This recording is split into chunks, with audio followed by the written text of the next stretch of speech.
Mein Atelier hat auch ein Schaufenster. Dieses Schaufenster wird durch eine Rolllade vor Umwelteinflüssen und fliegenden Objekten geschützt. Und die hat halt so die Angewohnheit, wenn sie unten ist, verstrahlt sie eine gewisse Tristheit, was Rollladen halt so machen. Deswegen bringe ich regelmäßig auf meiner Rolllade ein Bild auf. Jetzt momentan bin ich eigentlich eher dabei, das Bild abzunehmen, weil das, was da so auf der Rolllade klebt, ist jetzt nach über einem Jahr den Witterungseinflüssen ausgesetzt sein, etwas ausgebleicht und angeschröggelt, und da sind auch Plakate drüber gemacht und jemand hat noch ein Graffiti hingesprüht und es wird Zeit für was Neues. Deswegen wird das gut eingeweicht. Und die Papierstreifen, die auf die Rollladenlamellen geklebt sind, abgezogen. Das ist ganz normales Büropapier, das mit einem Laserdrucker bedruckt ist. Tintenstrahler sind bei Außensachen nicht so toll, das müsste man nochmal Oberflächen versiegeln. Aber ein gut gedrucktes Laserdruckbild ist wetterfest, da geht mehr mit. Jetzt sieht man auch so ein bisschen, warum ich damit angefangen habe, eine Rolllade zu dekorieren, denn so eine leere Rolllade ist das Ziel für Leute, die gerne irgendwo Graffitis anbringen. Und da dieser Teil meines Ateliers zum öffentlichen Raum gehört, dekoriere ich den öffentlichen Raum jetzt halt mit. Nur noch die restlichen Sachen runterholen.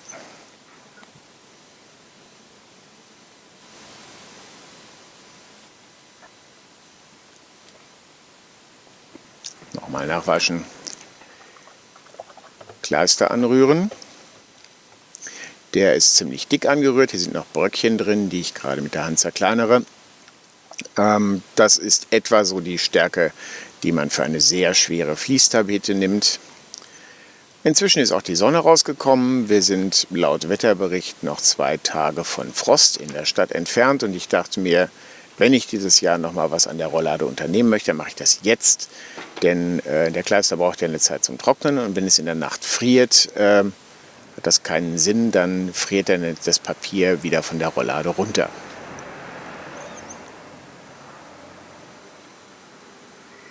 So, das bin ich jetzt mit dem Papierschneider und der bereits ausgedruckten Vorlage. Ich kann bei meinem Drucker einstellen, dass ein auf eine bestimmte Größe definiertes Bild, wenn es zu groß für das Blatt Papier ist, auf mehrere Blätter verteilt ausgedruckt wird. In diesem Fall habe ich das Bild 2,30 breit, 2,50 hoch definiert und da hat der Drucker das jetzt auf einen guten Stapel von 85 Blatt Papier etwa verteilt.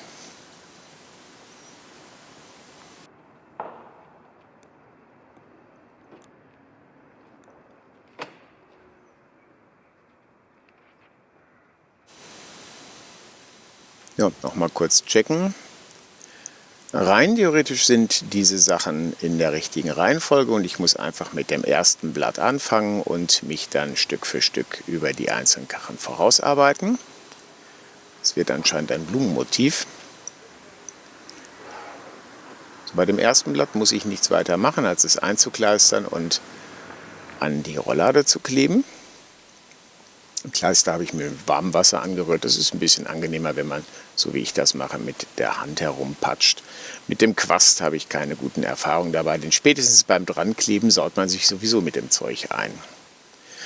Hier ist es jetzt wichtig, dass ich die Kontur der Rolllade möglichst gut abbilde oder das möglichst gut anschmiege, dass das Papier eben auf der gesamten Fläche so eng wie möglich an die Rolllade rankommt. Das heißt, ich setze das oben an, arbeite die Kontur rein, an den Stößen dann eben auch und dann nach unten wird das dann alles angeglichen. Das ist jetzt im Prinzip das, was ich mit allen Bildern mache, wobei ich bei den darauffolgenden Bildern immer die Teile des unbedruckten Bereichs am Papier abtrenne, die den Anschluss zur nächsten Kachel herstellen. Das heißt, bei der ersten Kachel sind diese Ränder noch komplett drumherum. Ich klebe dieses Blatt jetzt auch auf diese etwa 5 mm unbedrucktes Papier auf und erreiche so dann, dass sich ein nahtloses Bild entwickelt und das Papier untereinander dann tatsächlich auch über diese Klebungen bei den Überlappungen ein homogener Gegenstand wird. Also es hält den Witterungsverhältnissen besser stand, als wenn ich das ohne diese Überlappung klebe. Das konnte ich in der Vergangenheit schon rausfinden. So, ich habe jetzt ein bisschen auf die Tube gedrückt. Ich kann mich schon seit längerem nicht mehr so schnell bewegen, wie man hier gerade sieht.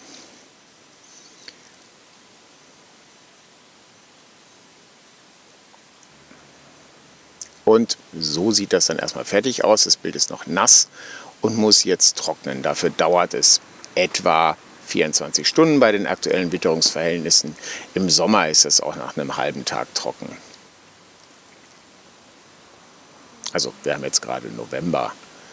Ein warmer November, aber jetzt nachts auf jeden Fall nicht so warm. So, am nächsten Tag, wenn das durchgetrocknet ist, muss ich das Blatt an den Stoßstellen der einzelnen Rollladenlamellen auseinanderschneiden, denn so kann die Rolllade sich nicht bewegen. So eine Rolllade, die rutscht ja an den Lamellen so ein Stückchen auseinander, wenn die hochgezogen wird, damit die sich leichter aufrollen lässt. Und das habe ich durch die Art der Beklebung jetzt natürlich verhindert. So ist die jetzt, seitdem ich das aufgebracht habe, erstmal unten geblieben, konnte trocknen und dann schneide ich jetzt die einzelnen Stoßkanten auseinander. So, erster Test, ob sich das hochziehen lässt. Funktioniert ganz gut. Hier haben wir das Schaufenster in seiner aktuellen Dekoration und jetzt wieder runter. Sieht ganz gut aus. Also man fährt aus einer Straße direkt über längere Zeit auf dieses Fenster zu und dann sehen jetzt die Leute, wenn ich nicht da bin, diese Blumenwiese. Zumindest bis das nächste Motiv kommt. Es ist quasi eine öffentliche Einbildausstellung. Schützt aber gleichzeitig eben auch die Rolllade vor Graffitis und Ähnlichem. Das heißt, wenn jetzt jemand das dringende Bedürfnis hat, da wieder was drauf zu sprühen, dann wird spätestens beim Aufbringen des neuen Bildes das Ganze wieder entfernt. Also das ist im Prinzip auch eine Maßnahme, so eine Rolllade vor zu viel Graffitis und vor zu viel tristen Durcheinandergeschmiere zu schützen.